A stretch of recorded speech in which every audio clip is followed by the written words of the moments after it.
hopefully for what will not be much, but we are preparing nonetheless. All of our vehicles will be transported off island, so we don't lose any vehicles or have any waterlogged or damaged vehicles, and just making sure that our employees are safe. And I've got a pretty good group of people behind me. This is a united front, this is a united team here that we have, and we're really excited about this group and how we're working for our citizens to make sure that they're safe and secure. But we want everybody to take their own safety into their hands and heed some of the warnings and concerns we have about getting off the island, not staying in the trailers, having your hurricane kits ready. So at this time, I'll step back and I'll introduce the Fort Myers Beach Fire District Chief, Scott Worth. Thank you, Manager and Mayor. Scott Worth, Fire Chief, Fort Myers Beach Fire District. You've heard the town talk a lot about operating an emergency plan, a hurricane plan. The fire department also has a hurricane plan we're actively working.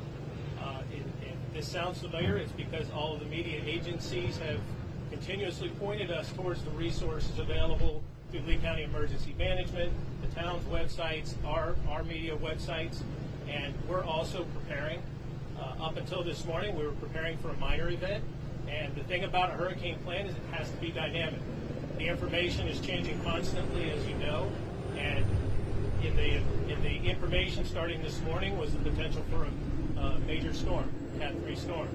So our plan is changing as well. That plan could include emergency services having to evacuate the island if we hit with that worst case scenario and a potential of a surge greater than what we're currently being told. We know from Ian that the track can change in one cycle. It can change quickly, and that changes the impacts dramatically. So the point is here, if you can, make sure that you're ready to revise your plan and change as the conditions change. Be assured that we're working with all of our emergency service partners, Lee County Sheriff, to Lee County Emergency Management, EMS, and we will be here to respond to your emergencies once the storm passes. And that's just a reminder that emergency services will shelter in place, starting with sustained winds of about 40 miles an hour. So if you're calling 911, know that somebody will be there to answer your call. Your calls will be logged and prioritized, and just like we do on any other day, we prioritize life and then property, and we will respond to those calls for service once it is safe to do so in that order. So thank you very much. Thank you, Chief. Thanks, Andy. We've also been keeping an eye. One of the things that I think people forget about is keeping an eye on the tides. Tomorrow, the tide is, I believe, right around 4 o'clock in the morning, the high tide around 4, and then also around 3 o'clock. Wednesday, we have a full moon. Those all have a important significance to when the storm actually passes. They're currently saying that the storm will clear Cuba early tomorrow morning. That'll give us, obviously, a better idea of the track. As we learned from Ian, the track can change every minute, every hour. So we're keeping an eye on that, as Chief Worth said, and we'll be prepared for anything. Again, I want to stress, make sure you work your plan. We've been through this before, unfortunately. Hopefully no one has to go through it again like we did, but make sure you put your plan and remember your batteries. I know we've all been very busy, so batteries, flashlights, gas, generators, things like that, that you need to be able to make it after the storm. If we lose power, obviously you're going to need your generators. So even though we've all been really busy, make sure you're diligent in getting your hurricane supplies ready to go so that in the event you need them, you have them. So with that, I'll open it up for any questions. Yeah. Chief, other than the trailers, are you asking people to evacuate the island? If they're not asking them, when do you decide one way or the other? What we say is continue to watch the weather, continue to watch the updates. The guidance will come from both the state and county level. We are not going to act independent of those agencies. We all work together. So that guidance will come from the county, and at that point, it will be a collective effort where we reinforce that message. You don't know when the decision might be made? What I do know is that the county is actively having meetings this morning, and the information will be dynamic, and it will be coming continuously until this is gone to pass. You said that lessons were learned from the hurricane, and so how much sooner did you guys start putting plans in place compared to this time last year? Doesn't matter. Go ahead. we have a hurricane plan in place. We are exercising it pretty much on the same schedule we did last year. That plan worked fairly well for us. Last year with Ian, we ended up sheltering on the east side of 75 based on the information we got. Now, those decisions were also made dynamically as the conditions change. That's the point I think we're all trying to hit. Last year during this time, approximately this time, there was a path very similar to what we're seeing now. So we can't put a plan in place and tell you this is what you need to do on Wednesday, because it changes based on the information. So as soon as we have any indication that the storm is tracking further east or the intensity is increasing beyond what we're seeing right now, our information to the public is going to change, and it's going to be as current as it possibly can be. If that makes sense.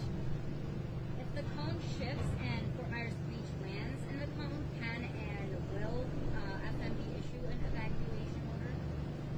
Yes, if we feel that the need, and working with the county, if everybody collectively sees storm surges that increase, then an evacuation order, if it's warranted, then yes, it'll be issued. Now, do we have an estimate of how many people actually live on the island right now, and what are kind of some of the questions they're asking you guys regarding this tropical storm? That number is very difficult to calculate because, as you know, we have people that come and go all the time. Some people are coming in to work on their house. We don't have an exact number, but we've been very good about trying to get information out through you and all the other social media outlets that will put it out there for us, also through ours, to pay attention. We're not going to be quiet. Back to your question about the lessons learned, the major lesson we learned is we have to be very vocal and we have to be out in front of everything that comes in. As the chief said, it's very dynamic. It's an ever-changing thing. Every minute, every hour, it's going to change. But we'll get the information out as soon as we can.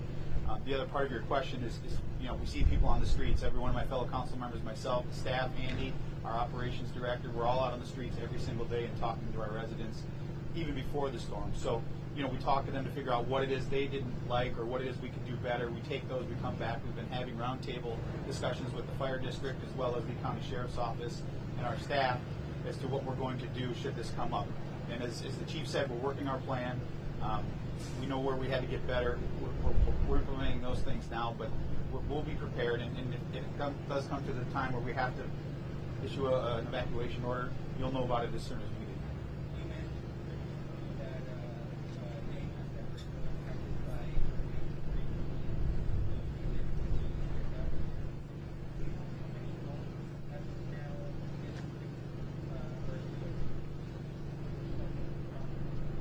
Well, unfortunately, more than we'd like. I don't have the exact numbers in front of me of how many homes are still needing to come down. There are still some that are going to need to be cleaned up. Cuba, obviously, there are still homeowners working through their insurance companies to get it down. We've been going around doing what we can to pick up what we can. As the manager said, Waste Management is working with us the next 2 days, going around and picking up any kind of loose stuff that's sitting on the side of the road that could become a projectile. But we're keeping an eye on it. Staff will be going around the next couple of days, putting eyeballs on things just in case the storm track does shift. It comes towards us a little bit more. We did learn from Hurricane Ian. We need to be better about having pictures before and after to assist us in the theme of things. So that's currently what staff is doing.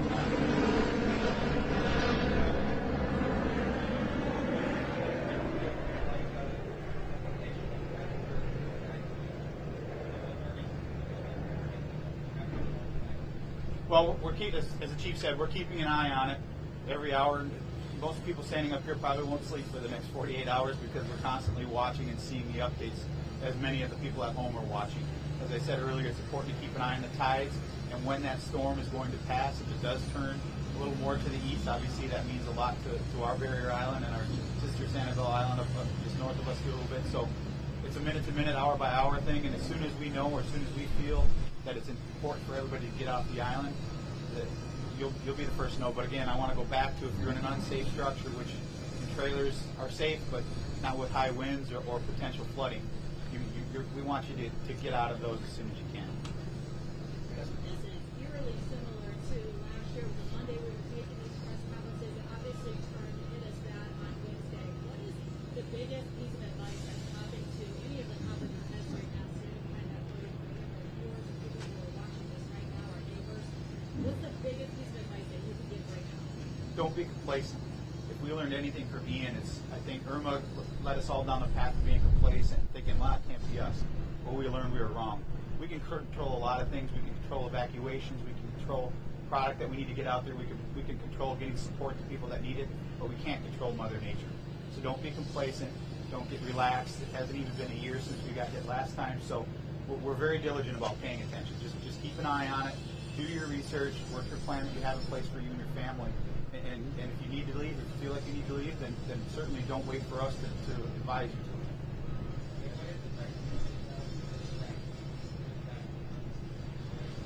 I'll let Chief, you want to touch this? If I can follow up on your last question that you had just asked, if you're in a position where you can close your home up easily and make a trek inland or to some other part of the state as precautionary, that is obviously best case scenario. In the days before the storm, if that evacuation order has to come, the roads get busy and traffic moves slowly. So if you have the ability to easily close up and relocate for a few days ahead of the other people who might take more time and be evacuating last minute, that's always best to do so. And answer your question? Oh, evacuation routes? Evacuation routes can be found, I believe, on Lee County emergency management sites. It's going to be your major roadways. They'll probably, for the most part, they'll be marked with signs that say evacuation route. However, in major events, there is the potential for changes to be made to flow of traffic and things of that nature. So again, it's dynamic. Keep an eye on the TV and the media and whatever sources you go to for information, because it will change hour by hour. Mayor, if there is an evacuation, what is your plan to get people back on the island into their homes, and how are you going to prevent looting? How do you hear the last part? How are you going to prevent looting? Well, I think the sheriff's department would be best answered the looting. They, as you know, after Ian, they were on here fairly quickly. Was there a little bit of looting? Sure, you can't stop everybody right after the storm or the people that come just before the storm hits, but they did an excellent job to make sure that people's houses were secure as fast as possible after the storm, and I have no doubt that they will do that again. The first part of your question again, sorry. How are you going to get people back on the island when they're evacuated? Well, that's going to determine if the storm is bad or not. Obviously, everybody knows search and rescue has to be the first thing should we have to deal with a catastrophic storm like we did last year. We're going to work with Lee County Sheriff's Office and Fire District to let them get their job done. They've already got a couple plans, and I don't want to speak for them. What their plan is to get in right after the storm. They have a plan that they have to leave the island. I believe it's 40-mile-an-hour winds or higher, but I'll let the chief talk to that. But we're working directly with them. They have to do their job before we let people get back on the island. But I'll let the chief talk on that first part of your question. Thank you, Ed. So as the mayor said, we have been collaborating on lessons learned from last year, and I think one of the biggest things that we realized is with the severity of the event last year, search and rescue played a much bigger part than it did during Irma or the other storms. So the response back to the island, it's going to be like any other emergency incident. We're going to secure the scene. We're going to secure life hazards. So if we have a search and rescue component, we will take care of that first, and then we're going to secure any of the other hazards, such as down power lines. As soon as it's safe to do so, we're going to open the island back up to the citizens and others. But we have to secure any life hazards and then any property hazards like power lines. So it will be dynamic. It could be shortly after the storm, but as you know, the search and rescue effort after Ian took a week for us to secure all the. Looking for the weather, the way it's coming together now, storm surge is brutal with Ian. What do you see coming storm surge wise? On the path it's on now, I'm confident in the information we're being given for the potential for 2 to 4 foot above normal sea level. But again, as that path changes, if you look at where the storm is going, a high point they're predicting 7 to 11 feet based on a Category 3 type storm. So if that path changes and we end up directly in line with a Category 3 storm, I would take that information you're seeing from North Florida right now and just move it down further south closer to us. You talked about securing construction sites that you guys are taking on phones, like I think of Times Square, and people not putting out extra debris. But what about the demolition sites, like the one right next door to Diamond Head? What's going to be done about that? Those could potentially become missing. Yeah, go ahead. So in general, the contractors understand how to secure their construction debris They're building supplies and things of that nature. And we're a few days out, so the potential of what can be done, you can only do so much in the time period we have between now and impact. Debris next to Diamond Head presents a hazard, which is all the more reason to consider not being around if this picks up in intensity. It's because there is a lot of potential out here with the island and the condition it's in right now. And we have had communication with those homeowners over the last couple of weeks, or the property owner. There was some confusion with who they thought was going to pick that debris up and who's responsible for it. They've been educated on whose responsibility that is. I believe they're trying to work through that now. It looks like the pile is getting a little bit smaller. It will unfortunately not be gone before this storm potentially hits us, but they are working on it, and they know that we're working with them to make sure it gets out of here as soon as possible. Yes, sir.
I think with the resources that we have, obviously you were here, you said the first thanks for the question. You have a lot to unpack there, but I'll do my best to try to get through it.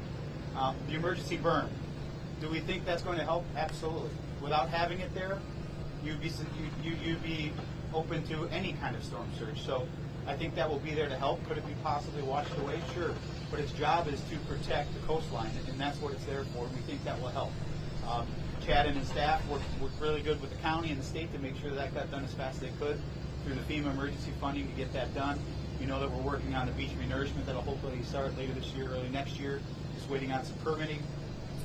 As far as permitting, I'll speak to permitting. I know that's a very hot topic. We know that is the #1 issue. I assure you, my fellow council members standing behind me hear you loud and clear. I can guarantee you the staff hears it loud and clear because they hear it from us every single day. Could it be as fast or as efficient as it is? Honestly, no, and we know that. And we're working at trying to implement new processes to make sure that it does get up and it does get done quicker. We're looking at potentially getting reviewers in-house. We've been talking about that. Unfortunately, what we're dealing with, and this is not an excuse, but it's a reality, we're not the only ones from Hurricane Ian and Nicole that are looking for people to come in to try to process permits as fast as you can. When you have an event like this, you have other people, outside agencies, that are very involved in your permitting process on things that you have to do. We are doing a lot more now than we had to do before the storm, and that's simply because we saw what happened after Ian hit. We saw all the buildings that weren't built to current codes that are sitting in the back bay somewhere. We saw people that lost their lives because they were living in homes and chose not to leave in houses that were not built to current standards. So is our staff being very diligent about making sure we're following the Florida Building Code? Absolutely. Are there policy changes that we can make to make things easier for the homeowners? Absolutely. And that's what we're working through now. It's not going to happen overnight, but we have been working on it every single day, I promise you, since last storm. And we have made good strides. We are processing permits as fast as we can, and some faster than other places.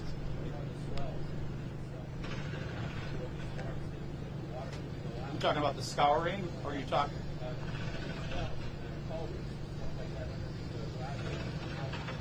Yeah, Earthview has been out. I don't know if you've seen them on the streets. Well, they haven't been on every street yet, unfortunately. I mean, if we were to have Earthview on every single street, none of it would be. Well, I think you have to balance. You have to balance between how fast you can get things done and how much you're upsetting, as you said, the permitting process, or how you're upsetting people trying to rebuild their homes. If we had Earth View on every single street, cleaning out every single storm sewer every single day, you wouldn't get construction trucks in there. You wouldn't be able to get into your home. So it's a very difficult balance. I would say that the town staff has done a remarkable job with the size of the staff, with the amount. You got to remember, it's not just us or you that lost our houses. They lost their houses too, and they were here the day after the storm, fighting to make sure they got the water on. Well, I was here during the storm, and I could tell you exactly what I saw after the storm. And it's not something I think anyone should ever have to see.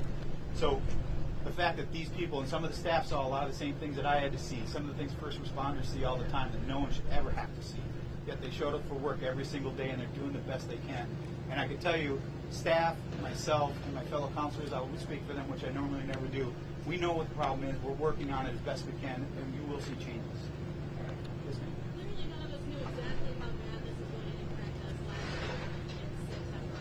Now, I know extra resources were brought in afterwards, after it turned and devastated much of this area. Either chief or mayor, are you currently working with other counties throughout the state of Florida, other departments, resources to come here in case it does hit us again? I mean, how are you prepared in that way? Maybe better put people like these in that coverage. Thank you for the question. As far as response on a bigger level, you're right. So the fire department, for example, runs with a normal daily staffing of 11 people. In the week after Ian, we had almost 1,000 responders on this island doing search and rescue. So to answer your question, it was about 3 in the morning when the winds dropped down enough and we came in to start surveying the district and doing our assessments. Jacksonville was already here unloading equipment from their search and rescue. So I tell you that because the state and the county, all levels, and even at the federal level, do an excellent job of pre-staging equipment. You often see the power trucks and how they come in mass. The same thing happens for emergency services.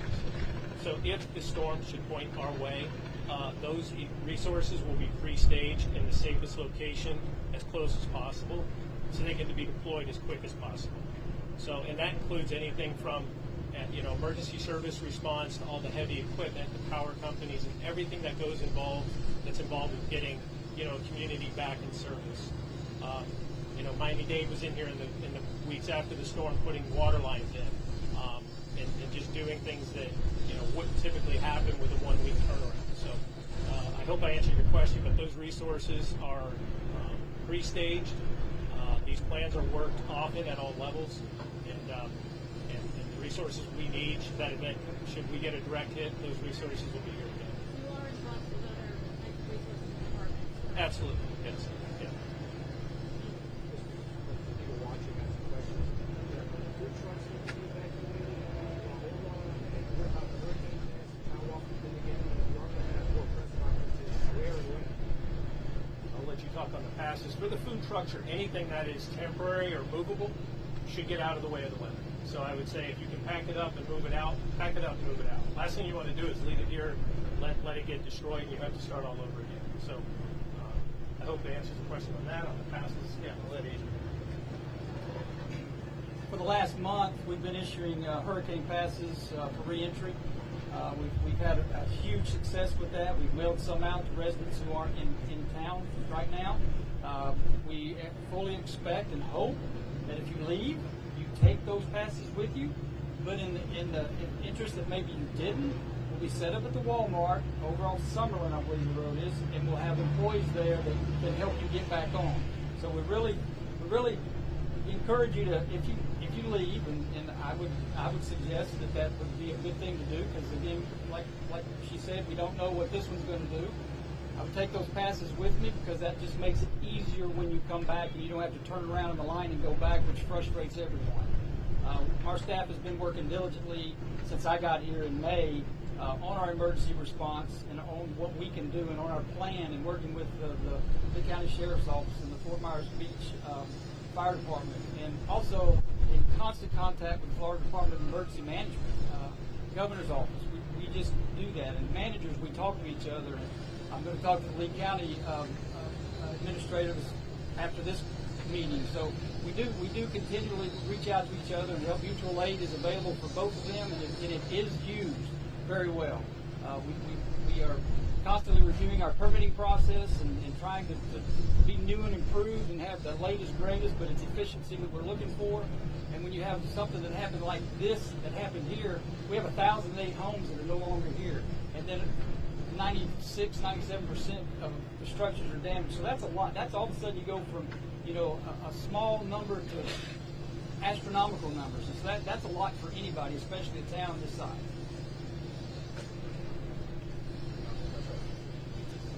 Oh, press conference.